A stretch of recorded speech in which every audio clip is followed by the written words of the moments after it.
Welcome back to the channel, and today we're going to be looking at the MKM Pocket Tango. And if you didn't see my short on this one, this is the MKM Macro 2. This was a Caviso knives exclusive with the Nebula Fat Carbon.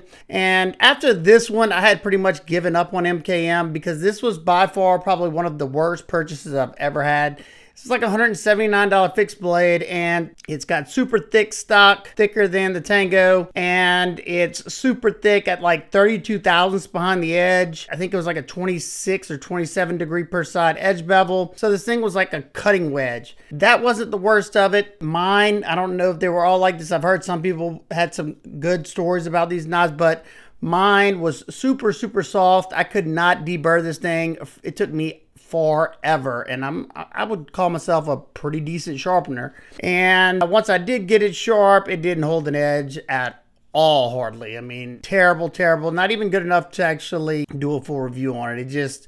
It was awful. So I kind of given up on them until the Pocket Tango, and I'll tell you why in just a minute. So the knife comes with this pretty nice leather sheath. The Italians usually do a good job with their fit and finish, at least. It's got a magnetic closure on it, and it's perfect for dropping in the pocket, which I'll show y'all later on in the video. But it fits either way you put it. You can get them in micarta, wood, G10, and carbon fiber. And they have this Nordsmith blade shape, and you can also get it in a sheet foot blade shape. I'll tell you why I picked this one also in a minute. So this particular variation, I'm pretty sure it came in at $169, and I thought it was pretty darn enticing for what you're getting here.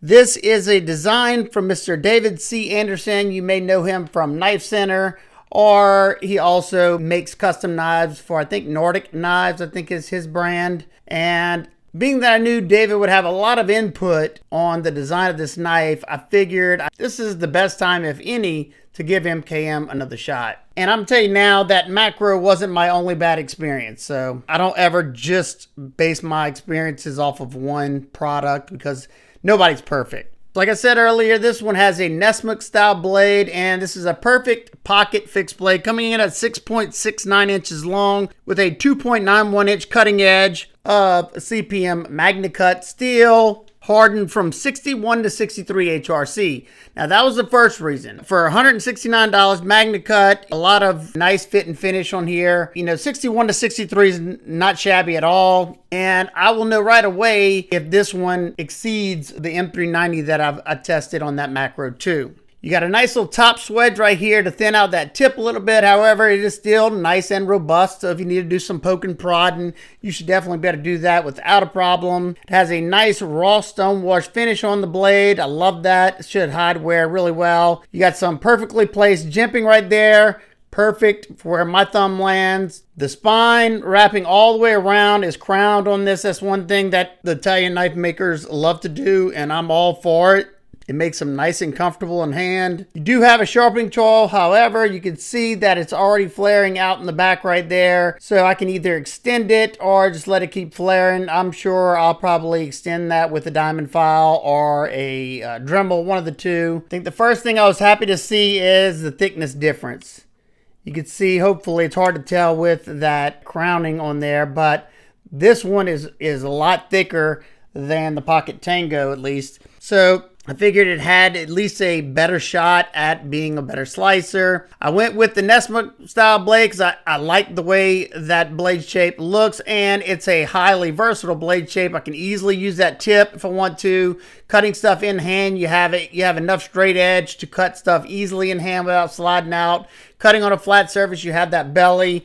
So it just works for everything I use a fixed blade for. Don't get me wrong, I like that sheet foot blade. However, from the pictures, it looked like the grind height was even lower than this one. And I'm saying that because this has a flat grind on it. Now, this is an EDC fixed blade. They don't need to be thick. They don't. I'm not going to be chopping down trees with this thing. I'm not going to be chopping anything with this. I mean, it's just not going to happen. Well, the behind the edge thickness on my particular knife is around 27 thousandths. Now, that kind of bummed me out because that is thick. That's like almost Hinderer thick. I don't know how. It's close to Hinderer thick. And for a small pocket fixed blade, it doesn't need to be that. You know, 20 thousandths is thick enough, way thick enough, especially with CPM MagnaCut. And I know the edge bevel on my Marco 2 was like 32 degrees per side. That is just absurd. At least they got this one down to 22 degrees per side. That's definitely doable. Now let's just see how this one performs compared to the Macro 2.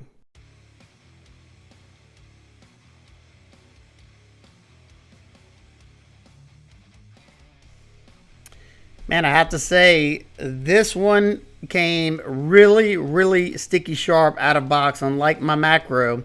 So it's starting off at a good start. You know, it had a better edge, of course, and you know, even though it doesn't have the thinnest geometry to it, it's still performing really well, slicing well. Now, you might see a difference in the slicing with, say, like dense corner cardboard like I'm going to do later, or if you're cutting up an apple or something like that, it's going to have a wedge effect to it. But with everything else that I cut, it's usually no issue. Now we're going to test the ergos here, starting out with light pressure. And it's another thing with the thicker edge bevel, you know, getting those fine curls, you got to be a little bit more deliberate. So I decided mainly just to test the ergos. That's usually what I'm testing here. The edge is still good. I can feel it. So I start slowly increasing pressure. Right away I can feel the bottom nub of the handle. There you go. I showed there. It wasn't the most comfortable. I just repositioned my pinky off toward the end and I was pretty good there. I like this blade shape because it's versatile. I can get that tip down on things to do drag cuts.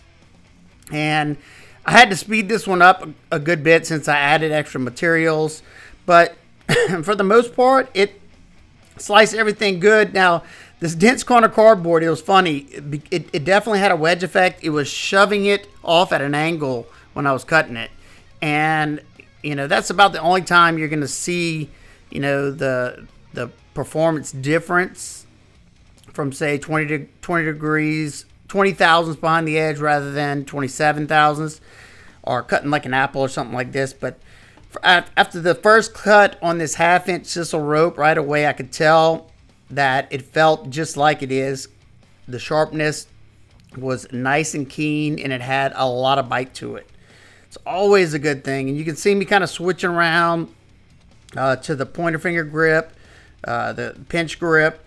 Now, even with that pinch grip, my pinky holds on to the bottom of the scales usually, and I was holding that little where it comes up at the back of the scales. I'll talk about it later after the testing, but you know, I was able to position my hands in a different way to do this and do it rather comfortably without getting any extra blisters than I'm used to getting.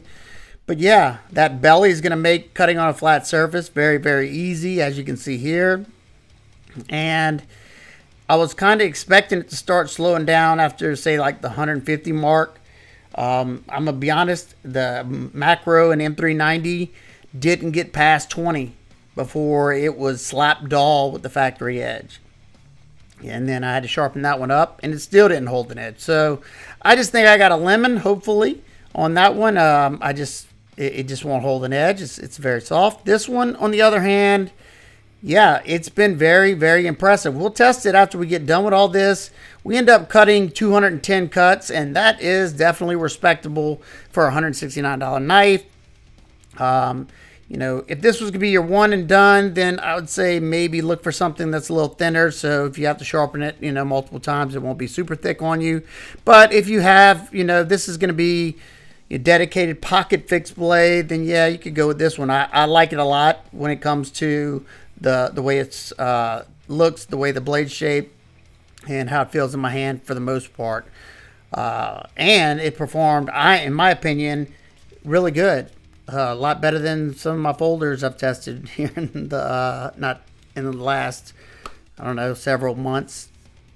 But yeah, 61 to 63, I'd say is probably closer to the 62 mark, maybe a little under 62, but not bad at all. Now let's test that edge after all that cutting. Yeah. It's got one little small hang up in the back right here.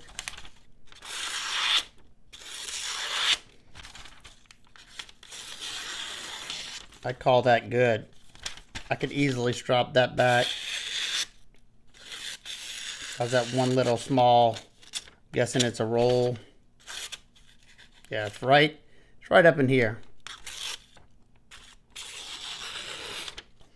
Not bad at all. And definitely better than the Macro 2. Now, one thing I love about carrying a fixed blade, an EDC fixed blade, is how quick and easy I can pull it out, use it, and put it back. Now, the only problem with this sheath, even though I like it, in my opinion, is not really a one-handed deploying sheath, because if I grab this to pull it out, it pulls the whole thing out of my pocket, and not the biggest deal, but that way I do need to use two hands. Maybe once this breaks in a little bit more, maybe that won't be the case, but then I don't want this thing to be loose. But for now, this will definitely do. It's definitely nicely made, and it's gonna work great for my lightweight shorts. The thing I do like about this sheath is it's easy to wear in lightweight shorts like I have on right now. And I just basically pull the sheath out of my pocket, pull it out, and then use it, put it back in. And all you do is hold this up like this. You could also strap it to your belt, but I don't know how much I trust that. I'm guessing, I don't know, your friction in your belt might hold it, I don't know. But this is how I'll always carry it. Now, let's talk about the ergos real quick. You got some nice thickness to these scales. I think they're like 0.6 or 0.7. That's excellent. I would have liked them even thicker than that, but perfectly fine for a pocket fixed blade. Now, whenever I was doing the wood shaving, when I'm testing the ergos and I'm bearing down, when I'm doing light shaving, it's fine. And that's usually, you know, all I'd really be doing with such a small fixed blade. But whenever I start bearing down into that, where my finger lands, this pinky is sitting on the top of this corner right there, and it's not the most comfortable. Not super bad, especially since they've crowned and rounded that over, so they did everything they could there. Only thing they would have been able to do is to make this come out a little bit further, but, you know, trying to make it nice and compact. Now, the micarta scales, excellent. This is the good micarta. I love the way that the Maniago knife makers do their micarta. They blast it and it gives it this cool texture, and it offers even more grip than normal. They do a good job of softening all the edges. And like I said earlier in the video, MKM is definitely known for their fit and finish. They do such a good job of going over pretty much everything on a knife or whatever they're making. Look at the Lamborghini. These are bolt-on scales. So if for some reason you had to clean underneath there, you could. However, this is MagnaCut, which is a highly corrosion resistant steel, and not something I really had to worry about at all with any of my MagnaCut knives. You got a ginormous lanyard hole right there. You could definitely fit 550, even the bigger stuff through that hole. Now, after this video, I will probably tie a lanyard to the end of that. So instead of this pinky landing on top of there where it is right now, I can kind of choke back a little bit and grab a hold to a lanyard. That would, I think, make it even more comfortable if I had to bear down. If you have large, extra large hands, you're going to have to be okay with, you know, putting a lanyard or something and having a 3-finger grip, because my medium-sized hands, I can't even get in between here and here because it's like 2.9 inches from there, somewhere in that range. So you're going to be either sitting on top of that or behind it. And like I said, if you're sitting behind it, you could tie some sort of thicker lanyard knot to it. I've done it to some of my blades, and that'll give you a little bit of something extra to hold on to. A lot of times I use these knives in a pinch grip like this or at the tip, so it's not as big of a deal. You know, sometimes if I'm breaking down cardboard or something, you know, I'll hold it in a hammer grip, but I think I have enough control over it and there's enough thickness to fill out the hands to where I can do that safely. I'm a little OCD, so I'm not really sure why they did this, but you can see on this Torx screw right here, you have a pivot collar or a collar around that Torx, but not on the back side. And it's on both sides. I don't really understand that decision. It looks a little odd to me. Not the biggest deal, but you know, just something worth mentioning, I think. And you'll see right here, these are made by Makita. That's, I guess, the MKM group, which is Maniago knife makers. Weight on this one is 112.3 grams or 3.961 ounces. So this thing carries really, really nice. As you saw earlier, I carry this in lightweight shorts, and it's perfect for that. Do some quick size comparisons. I figured I could start off with 2 locking folders, the Ontario Rat 1 and 2. Next up, it's very similar in size to the Bradford Guardian 3 and the BMKT field spec. It's larger than both the SE Azula and the MKM Macro 2. Next up, we got the White River M1 and the Kaiser Smolt. And lastly, it's a little bigger than the Benchmade Hidden Canyon and the ProTech SBR fixed blade. All right, now for my nitpicks and complaints, I would have loved to see this thinned out a good bit. 27 thousandths is very thick. The only reason I'm saying that, even though it performed great, every time I sharpen it, it's going to get thicker and thicker. Now, you shouldn't have to sharpen this thing that many times unless you're really beating on it, but it's just a little pocket fixed blade. You make a quick cut, put it up, break down a box, put it up, and go about your business. So it's not as big of a deal, but when you're paying money for a quality product, you want it to be as best as it can be.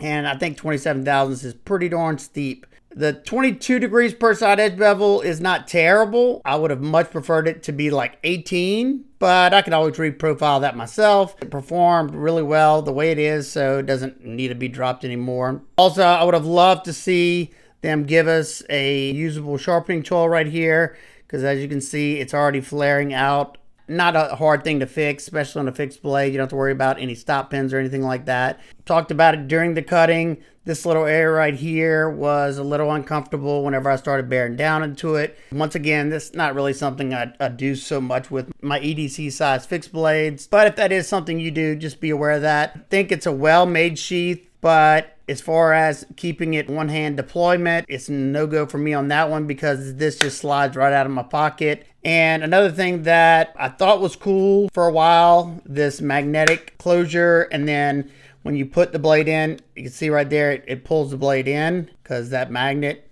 grabs a hold of it. And if I want to keep this one separated from all my other ones, that's fine. But my Marco right now can pick up majority of those fixed blades. I did the size comparisons by just taking it and putting it on there. So it means any kind of metal shavings or anything metal is going to start being attracted to this blade because it's magnetized. Is that a huge deal for something like this? You got to be the judge. I don't really think so. It's a little aggravating. Like I said, that Macro 2 sticks to all my fixed blades, and it does get some shavings in there. So potentially if you had some metal filings on there or something and you want to put it back in that sheath, every time you put it in there, it's going to be scratching it up. Just something to think about. So what are my final thoughts? At $169, I think it's a good deal. It fixed majority of the gripes I had with the Macro 2. It's got thinner blade stock, therefore it's got a thinner primary bevel on this one. The handle scales on the Pocket Tango are thicker, so they fill out the hand nicer. This one, on the other hand, pretty impressive. I mean, y'all saw all the stuff I did. I added extra cardboard. I cut about the same amount of rope that I did with some of the other MagnaCut fixed blades I have, and it still has a really good edge to it. So yeah, at $169, if you're looking for a nice little pocket fixed blade, I don't think this would be a bad choice for you, especially if you have a medium-sized hand. I can't tell you how this is going to feel with the large X large hands. I know David has monster hands, so go see what he says about it. He designed it, so I'm sure it fits his hands pretty good. So there you go. Y'all let me know what y'all think about this one. Not sure if MKM has redeemed themselves for me or not because, like I said, I know David C. Anderson had a lot of input on this one, but hopefully we see the HRC at least stay around there. This one, like I said, has to be super soft. So there you go. If you have any questions, comments, concerns, please leave those down below. I hope everybody's having an absolute amazing day. I'll see y'all on the next one. Peace.